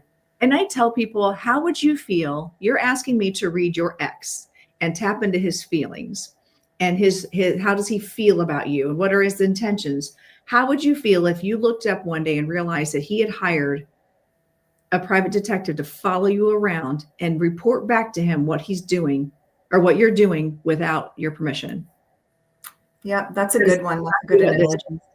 It's like, what if your ex hired a private detective to follow you? Yeah. Take your pictures, report back to him what you're doing with your life. No. Yeah, you'd feel violated. It is. And I would never want to be that. I don't know. I just can't imagine. I've been violated by spiritual friends. Yes. I will just quickly share a story to Please do. touch on this violation. I was back at the beginning of my spiritual journey. I was friends with this lady, and my intuition knew something was sort of off and a little bit icky, but I was so like desperate, that desperate energy for knowledge, and I wanted just to be more intuitive. And so I became friends with her. I left her house one day, and I, at the time, was parking in this parking garage in this condo. And I got out of my car and I was walking in the garage to go to the elevator. And she messaged me at that exact moment. And she says, "Oh, I see you're home, just getting into the elevator. Have a good night. Thanks for the visit." And I just felt so violated. She was remote viewing on me and could see exactly what I was doing. And I said, "Get out of my energy. You had no permission to be watching me." Just disgusted. And I have lots of those stories. That's what people do energetically that can violate us. And had she not messaged me, I would have never known that she was spying on me. It's just gross. It's gross. It is. Yeah. Everybody in the TikTok chats, they're like, yeah, that's creepy. That's what happens when those readers are like, "Let me go into his energy and see if he loves you." It's the same thing. It's violating. And it's just not it. That is a huge ethical boundary for me. She cut those cords. Oh, yeah. Yes, he said, Lorenda saved me from one of those. She cut those cords. Yes. Because there are people that will tap into your energy. And I think it's really important for us as practitioners, even as just human beings, that if you set your energetic boundaries, you can set those. You don't have to be open to be seen. You don't have to be open to be read all the time. Like you cannot tap in, like you, Nicole, not that you would, but just on a random Tuesday, be like, I wonder what Lorenda's up to. You can't see that because I've got up. Yeah. I have those blockades up, but not everybody knows that. See, I fight so hard for consent. Mediumship should be the same. Absolutely.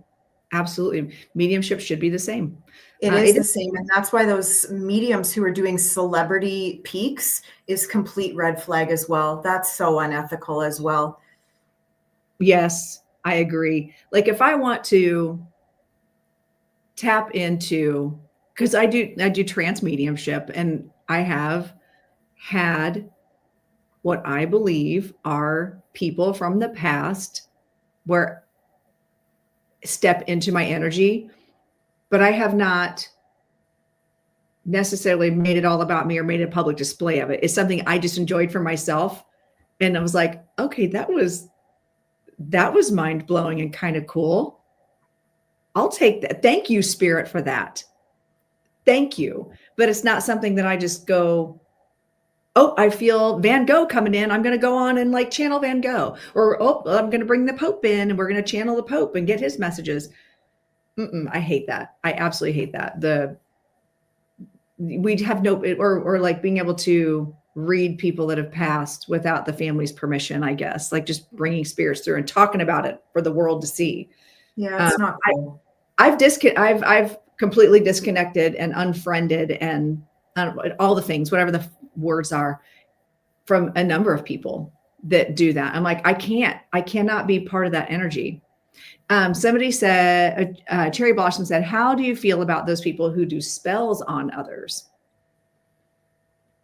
What's your take on that? I feel it's twofold. I feel the same. I'm not into the spells and the hexes, but if you are giving your power away to someone to the point where you think that they can have that control over you, then you have some inner work to do. Because no one can have that power over you. Right. You know, it's sort of like an energetic equivalent if somebody doesn't like you and you feel that they don't like you, and that bothers you and bothers you and bothers you and eats away at you because they don't like you. That sort of is the same type of energy. If you're going to let them have that power over you, they technically sort of do. And I don't like that word. I will never use that word because I don't condone it. There's so much BS that happens, but technically they do have that power over you and that control over you if you're being consumed by it, which again, then I would say you have some inner work to do.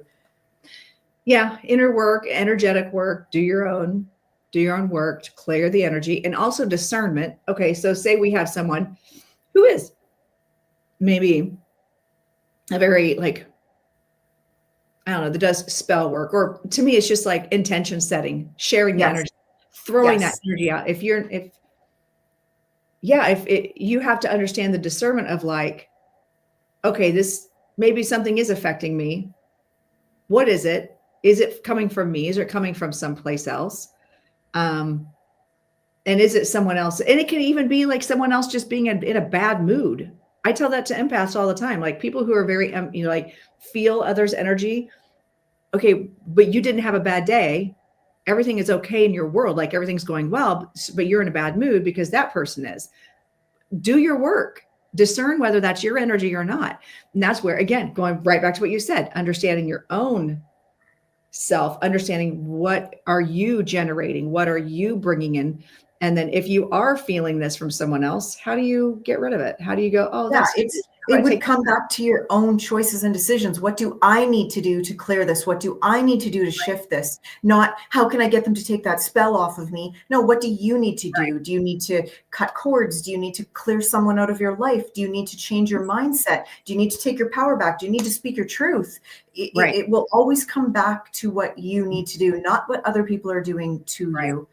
Yeah. And also I don't, if she was asking like, is it okay for someone to me, like put spells on others? Right. That's not okay. Like to me, that is not okay to project your energy and your intent, what you want onto somebody else. That is not okay. Well, and often people come into my live feeds, not so much lately, but asking, do you do love spells? I need a love spell. And my response is always, why do you want to trick someone into loving you? Why do you not have the self-worth to think that you can attain this or receive this from your own state of loving yourself, and that you have to manipulate, trick, and pay for someone to do this? It's, again, it goes back to self-worth.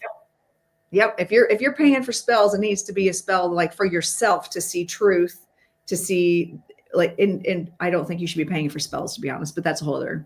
Yeah, that's a whole other day. A whole other like, I think there, yes, somebody said spells are full of intent and belief. She's like, I don't believe in them, pay no attention to them. But I think that believing that someone else can, again, this goes back to what, if you feel like someone is putting a spell on you, then why are you open? Like, how are you open? Why are you allowing it? Why are you choosing it? And so, and you, I mean, you do Reiki, you understand like external forces can have effects on us. Absolutely. How do you clear your own aura? How do you clear your energy? How do you prevent anybody else's bullshit agenda from getting to you? Because you're right. You're giving it away. You're giving that energy. You're just opening it up. Right. If you don't want to get sunburned, put on sunscreen, protect yourself. Yeah. That's a good one. You know, you don't have to let anybody affect you like that. So, yeah. So that's my thoughts on spells and crap. Agree. And I agree. It is just intentions and energy. I just don't like the word. It has such a gross, icky violation feeling to it. I just don't like the word. Yeah. It does kind of, And I understand a word is just a word, is just a word, whatever. We understand what it means. We understand. But I think there's too many people that, like, I've got another good friend she's like, I feel like my mother cursed me and that's why my life is falling apart. I'm like, no, your mother intentional, like, was dysfunctional, and you grew up in a place where you are genetically now predisposed to toxicity, and you're going to have to understand where that toxicity comes from. If you want to call that a spell or a curse, go right ahead. Call it whatever you want. The fact is, she was toxic. She said things she shouldn't have. She did things she shouldn't have. And now you are who you are because of that. So how do you do better? Yeah. Do the work. Right. Start with therapy. Yeah. And then you find that it's not a spell or a curse. It's just what you're allowing and choosing in life. When you choose to start loving yourself more, the people, places, and situations that you will allow into your life will change. correct. Oh, that is so true. That is so true. But I also believe that we vibrated a certain place, and as we do better and we vibrate higher, and not even say higher, it's just like in a different frequency, in a more desirable frequency. Like, if you don't like country music, don't listen to country music, because if you do that, then you're just going to get all the people who like country music. Yep. If you're shooting for jazz, maybe start listening to the jazz station. Exactly. And then you're going to find more jazz appreciators, right? And you're going to find more jazz music, and you're going to be in a happier place. And that's where you're going to align. So I always tell people, if you don't like the people you're hanging out with, the people that are in your life, if you don't like where your life is going, change the station. Agree. I say that a lot too. And I also say people, places, and situations meet us where we are at. So if you keep meeting the same spaces, places, and faces, what within you is creating that ability for that to meet you there? Yes. What is it that you need to also reflect? Like, what is it that you need to acknowledge about yourself? Because it's not just, why is this always happening to me? Yeah. Well, you created it, my friend. Yep. You created the platform for it. Yep. So how do you, and that's, when I was developing as a medium, that was probably the hardest truth I had to accept, as I was being shown, well, just so you know, this is how things work. And I'm like, oh, dang. Okay. So now I have to, like, keep working on myself, and when bad things happen, I have to take a step back and go, okay, was this for me? Did I manifest this? Am I in alignment with it somehow? And what's funny is that's actually how I started doing in 2020. That's how I started going on camera and doing readings on YouTube, or doing like things on YouTube. And I called it daily vibe check, because my kids, I would tell my kids, like, pay attention to who you're around. What energy are you putting out? What are you picking up during the day? Because that's how it's going to dictate your day is going to go. You know, if I'm in a place where if people come to me and go, oh my God, I've been thinking about you so much, and they're just a negative and their life is falling apart, then I have to go, ooh, why are they seeing me? And why are they thinking about me? And why am I like, ooh, that's yucky energy. I got to vibe check that. Yep. Cut that cord energetically. But not only that, not just cutting the cord, but raising my vibration, so I am not in their view. Yeah. And Spirit showed me, I wonder if I have a picture of it. I always have some written down. I need to get it put into like some anime or some thing that I can show. But I will often do, let's see if I have it here. No, of course I don't. That would make my life too easy. I will show people like a music staff, right? And each note is a vibration. And there's, in between each rung is a ladder. We can choose, like, we play this note. If we're playing B flat, the people that we're going to see are also playing B flat. But if we don't like what's happening in B flat, then we need to do something to go up that ladder to play B, C, Well, Makes sense. let's get to the next notes up to be in a vibration where we want to, because really when we're walking on those lines, if we look up, all we see is the line above us. We don't see it. So we have to consciously go up the ladder. We have to make choices to climb up and change our vibration. And then we're gonna be like, oh, hey, oh, I like these people better. Right? Okay, And these people that bee did not suit my life down there. did not. And what happens a lot of times, I'll tell people, what happens a lot of times is you'll have your friends down there in that light. You just went up the ladder. How many times have you gone down back down the ladder to try to boost them up, and all you do is end up in a bad place? Yep. Your job is to go, hey friend, the ladder's over here. Do you need a hand up? I'm not coming down to your vibration anymore. I'm up here. You're welcome to come up here, or you can stay where you are, your choice. Yeah. And what happens is we no longer see those people that choose to stay in a lower vibration or in a different vibration. And that's where we get uncomfortable, when we start losing friends, or that we lose touch with friends, which is kind of funny, because actually one of my friends from high school just popped into the Instagram, and I adore her. But like, it's like we've lived in so many different vibrations and so many different places, and we had different lives. We were on different journeys. We had to play different notes. Yeah. To get to create the symphony that we call our lives. I love your analogies. It's so funny that you use a ton of analogies too, just like me. I love it. I know, which is why you're on my show. Because I have, and here we're coming up on our time here. But that is one of the reasons I was really drawn to you, because I do feel like, just watching your TikTok videos, I'm like, we could be besties. We're very similar. They're very similar in energy, and kind of some chaos even there. And I love it. Listen, you got to get their attention somehow.